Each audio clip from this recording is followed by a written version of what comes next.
और रूस के खिलाफ युद्ध में शामिल जर्मनी के चांसलर मर्ज का बहुत बड़ा बयान। जर्मनी पहले ही युद्ध में शामिल है। मर्ज ने कहा यूरोप पर हमला कर सकता है रूस और यूएसएसआर बनाने के लिए यूरोप पर हमला संभव है। ये इस वक्त की सबसे बड़ी और अहम जानकारी आप तक पहुंचा रहे हैं। और इसके साथ ही तेल और गैस रूस की अर्थव्यवस्था की रीढ़ है और यूक्रेन इसी पर लगातार प्रहार कर रहा है। रूस के ताबड़तोड़ प्रहार के बीच यूक्रेन भी सटीक निशाने के साथ रूस पर हमले कर रहा है। यूक्रेन ने एक बार फिर ड्रोन से रूस की 2 रिफाइनरी को निशाना बना लिया है और रूस में 2 अगस्त से रिफाइनरी पर हमलों का सिलसिला जारी है। अब तक रूस की कई बड़ी रिफाइनरी बंद हो चुकी हैं। रूस में तेल और गैस की भारी किल्लत है। लगातार हमलों के बावजूद रूस यूक्रेन के हमलों को नाकाम नहीं कर पा रहा है, जिससे जाहिर हो रहा है कि यूक्रेनी मिसाइल और ड्रोन रूस के ताकतवर एयर डिफेंस को नाकाम करने में सक्षम है।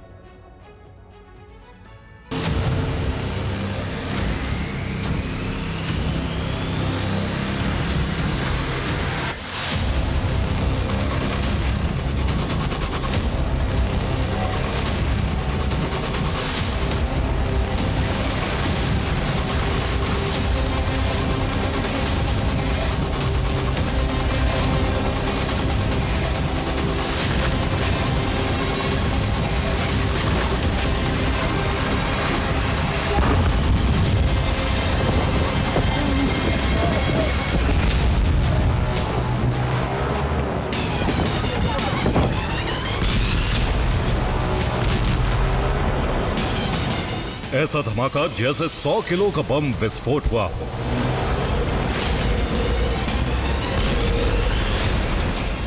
इतनी आग जैसे कोई ज्वालामुखी फटा हो।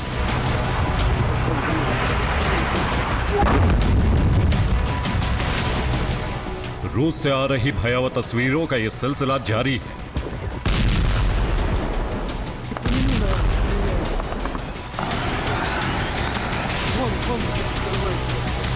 यूक्रेन ने फिर रूसी रिफाइनरी को निशाना बनाया है। शुक्रवार रात क्रास्नोदर रिफाइनरी पर ड्रोन हमला हुआ। इसके अलावा सीजरान रिफाइनरी पर भी हमले में यूक्रेन कामयाब रहा।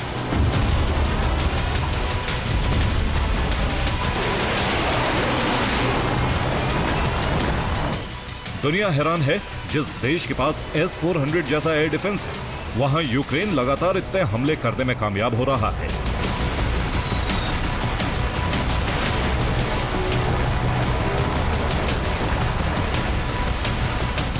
तीस दिनों में यूक्रेन ने साबित कर दिया है कि यह मिशन रूस की अर्थव्यवस्था की रीढ़ पर हमला करने का।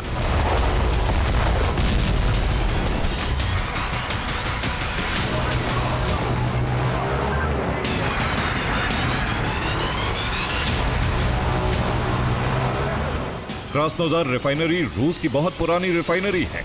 यहां एक साल में 30 लाख टन तेल का प्रोडक्शन होता है। रूस का ड्रोन रिफाइनरी के ऊपर गिरा और यहां तेल का प्रोडक्शन पूरी तरह से रुक गया।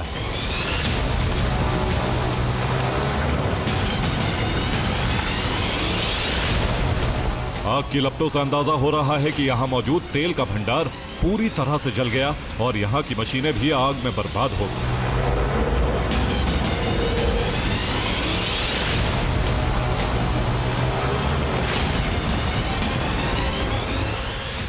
दूसरा हमला समारा में हुआ। यहां सीजरान रिफाइनरी टारगेट बनी। यहां हर साल 8 लाख टन तेल का प्रोडक्शन होता है। गैसोलीन, डीजल की सप्लाई भी यहीं से होती है।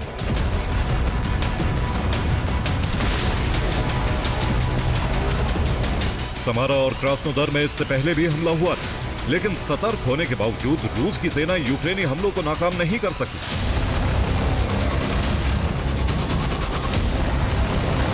2 अगस्त को यूक्रेन ने रूस के समारा में हमला किया और एक रिफाइनरी को नष्ट कर दिया। इसी दिन रियाजान रिफाइनरी में आग लगी। तेल का प्रोडक्शन पूरी तरह से रुक गया। 7 अगस्त को रूस के क्रास्नोदर क्राई में तबाही मची। यहां फिप्स की रिफाइनरी को ड्रोन से टारगेट किया गया। 10 अगस्त को सारातोव में ऑयल रिफाइनरी निशाना बनी और फिर ओक्ती में रिफाइनरी भस्म हो गई।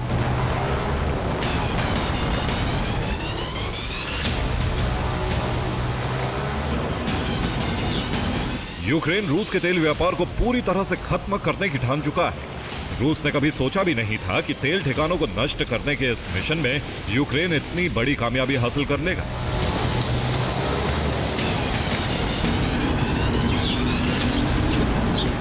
रूस में तेल डिपो और रिफाइनरी को हुए नुकसान की लिस्ट कितनी लंबी हो चुकी है, ये आपको दिखाते हैं।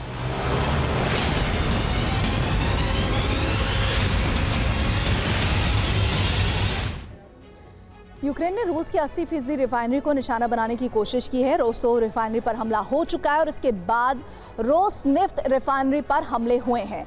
लुक ऑयल रिफाइनरी, कुइबिशेक्स refinery, Syzran refinery, Taneco refinery, Kaluga refinery और तुला तेल डिपो के साथ ही सारातोव रिफाइनरी और वोरोनिश तेल डिपो, साथ ही साथ क्रॉसनोदर रिफाइनरी, एगेल्स तेल डिपो और फियोदोसिया तेल डिपो।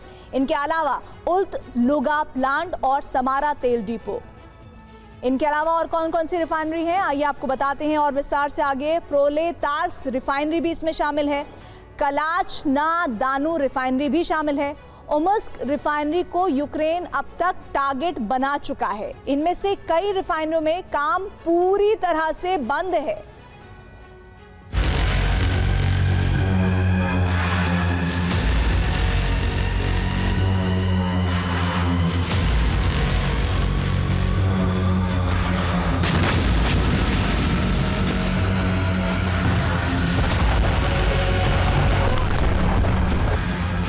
रूस में गैस स्टेशन पर अब लंबी कतारें लग रही हैं। रूस के लिए तमाम रिफाइनरी को फौरन ठीक करना मुमकिन नहीं है।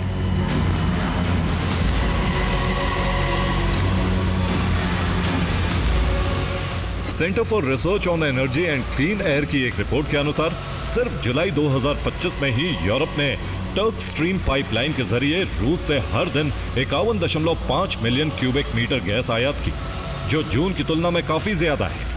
इस साल अब तक Europe 9.93 billion cubic metre gas रूस से खरीद चुका है।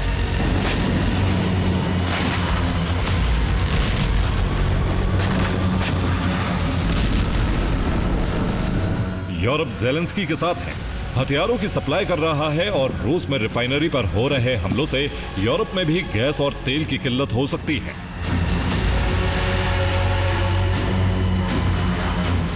लेकिन ज़ेलेंस्की एक खास रणनीति के तहत रूस की तेल सप्लाई वाली ताकत को खत्म करने में जुटे हैं।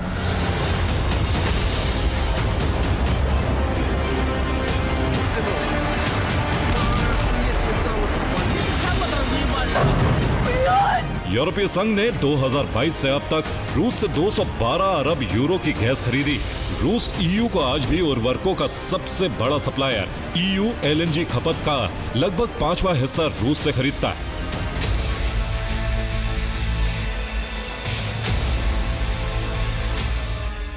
अब अगर यूक्रेन लगातार ऐसे ही हमले करता रहा तो रूस का तेल और गैस का व्यापार तो खत्म होगा ही, यूरोप के लिए रूस की अहमियत भी बहुत कम हो जाएगी।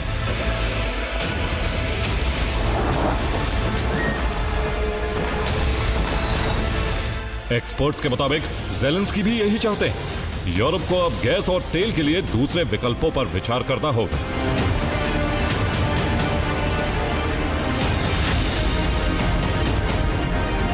रिफाइनरी ही नहीं, रूस के सैन्य ठिकाने भी यूक्रेन के निशाने पर हैं। यूक्रेन रूसी सेना से जुड़ी कई बड़ी फैक्ट्री को निशाना बना चुका है।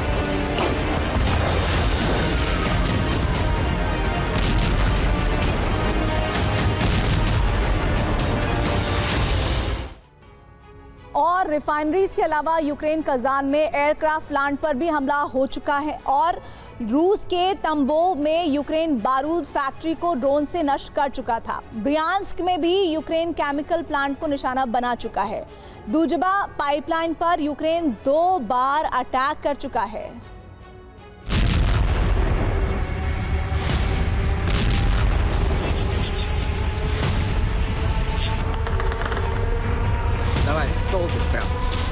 सवाल रूसी एयर डिफेंस को लेकर भी है। यूक्रेन ने युद्ध काल के दौरान कई ड्रोन बनाए। इसके साथ यूक्रेन अब मिसाइलों का प्रोडक्शन भी कर रहा है।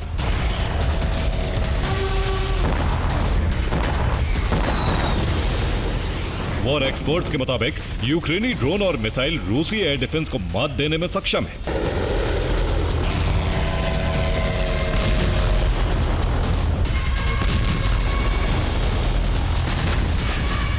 रूस पर फ्लैमिंगो मिसाइल से हमलों की शुरुआत हो गई है। जिसकी वजह से फ्रंट लाइन से बहुत दूरी पर मौजूद रिफाइनरी भी खतरे में है। नेपच्यून मिसाइल को लेकर दावा है कि यह एयर डिफेंस को नाकाम कर रही है।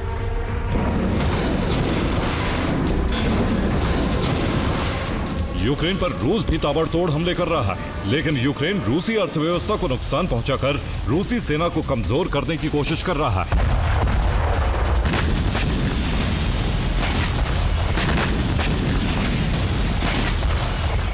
कच्चे तेल के उत्पादन में रूस दुनिया में दूसरे नंबर पर है। रूस हर दिन 90 लाख बैरल तेल का उत्पादन करता है और रूस हर दिन 40 लाख बैरल से अधिक तेल का निर्यात करता है।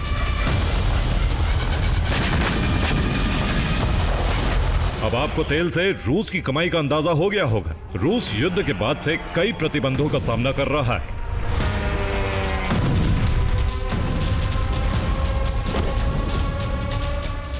युद्ध पर हर दिन रूस भारी भरकम खर्च कर रहा है। हथियारों की प्रोडक्शन पर भी रूस को बजट बढ़ाना पड़ा है। ऐसे में तेल का निर्यात रूस को बहुत बड़ा फंड हासिल करने का स्रोत है। ज़ेलेंस्की अब इसी फंड को बंद करना चाहते हैं